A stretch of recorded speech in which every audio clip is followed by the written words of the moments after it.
Imagine standing on the deck of a ship as dusk settles into night, the ocean stretching to the horizon like an endless mirror.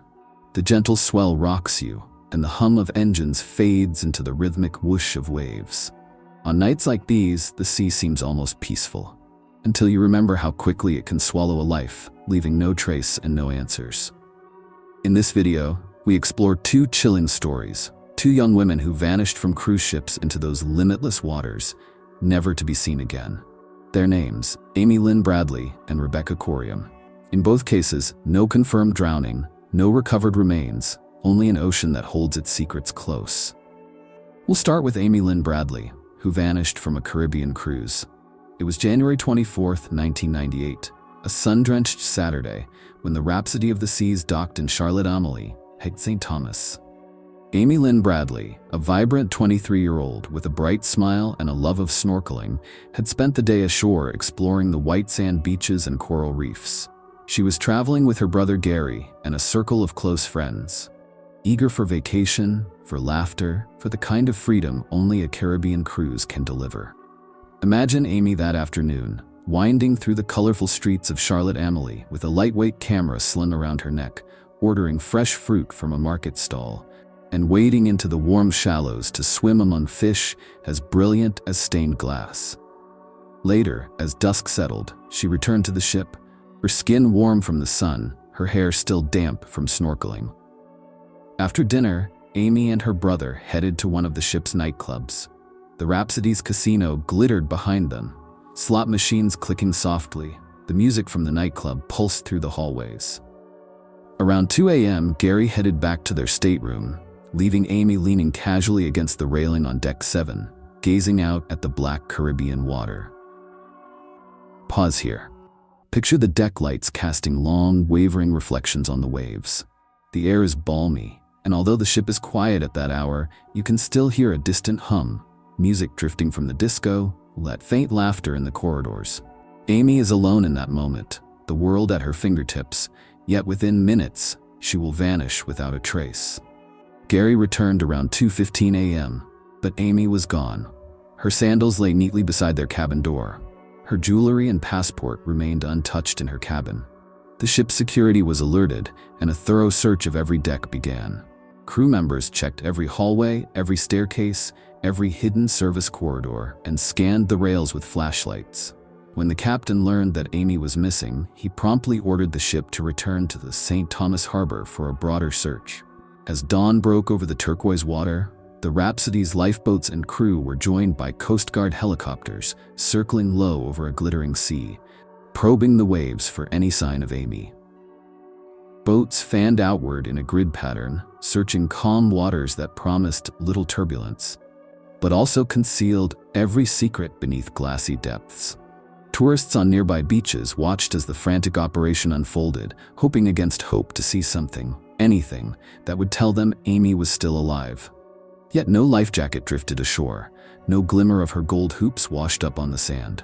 The currents, tracked by the U.S. Coast Guard, suggested that if Amy had fallen overboard, the wind and tide might carry her miles away within hours. Still nothing surfaced, not a single clue in the shimmering expanse. Investigators probed every possibility. Had Amy slipped while leaning over the railing? She was, by all accounts, a confident swimmer in the ocean, but no one saw her fall.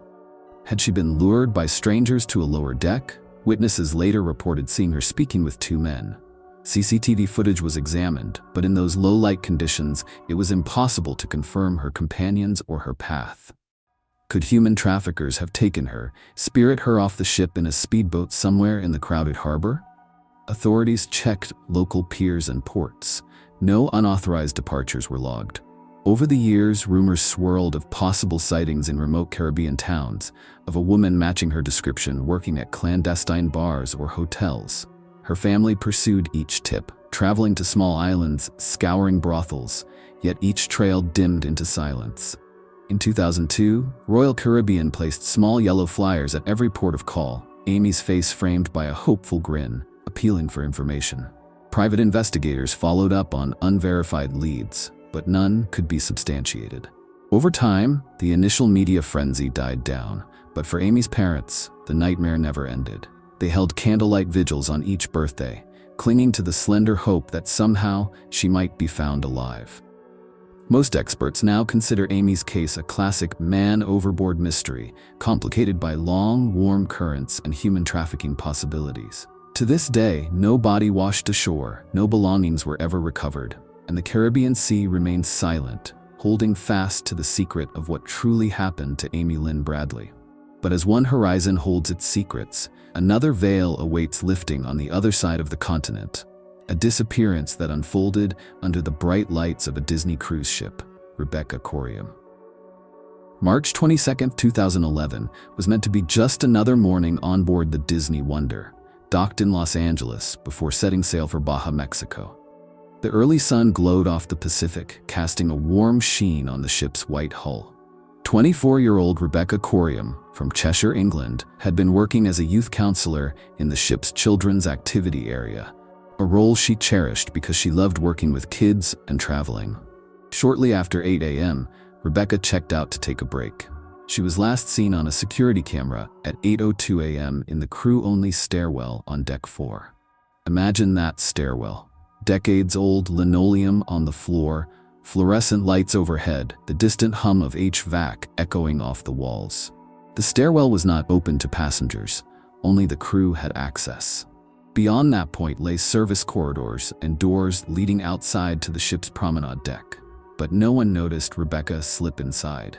The CCTV footage ends just as she descends out of view, leaving us with no record of what happened next. By 9:30 a.m., when Rebecca failed to attend her shift handover in the children's area, her roommate grew concerned and reported her missing. Crew and security officers immediately launched a ship-wide search. Deck by deck, they peered into storage closets, unlocked every cabin, and checked behind curtains. Meanwhile, Disney flagged the U.S. Coast Guard, and by late morning, rescue teams in LA were combing the hull with sonar and divers, scanning the swirling green water for any sign of her. Pause here and feel the hush that follows. A giant cruise ship, brimming with families on vacation, suddenly becomes a vessel of suspicion and fear. Staff members stopped brushing off creaking noises. Passengers who had marveled at the dancing fountains now watched as life jackets and ladders were deployed. By noon, the Wonder was escorted away from the terminal and slowly steamed into the open ocean so authorities could conduct a thorough search. Sonar-equipped vessels moved underneath, while helicopters circled overhead. But the Pacific, wide, deep, and indifferent, released no trace of Rebecca. No hairpin, no lanyard, no strand of her long brown hair drifting on the waves. Investigators compiled the timeline. Rebecca clocked out at 8 a.m. She was last seen on camera at 8:02 a.m.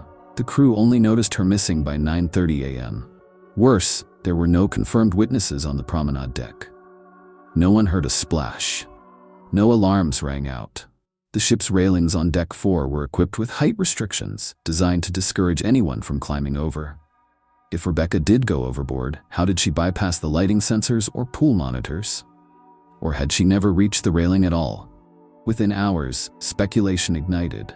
Some crew whispered that Rebecca had been upset the night before over a personal phone call from home or frustrations with a supervisor. But those close to her describe her as cheerful and dedicated, someone who loved her job and dreamed of saving for college tuition. Others alleged she had been seen arguing with a crew member, though no one could identify who or why. Disney's statement remained firm: "We are deeply saddened and working closely with authorities to conduct a thorough search." But grief turned quickly to suspicion as rumors of negligence and cover-up swirled among both crew and passengers. United Kingdom consular officials flew to Los Angeles to meet with Rebecca's distraught parents. They arrived on the Wonder, escorted through silent hallways and past flickering overhead lights, to be told the search was ongoing.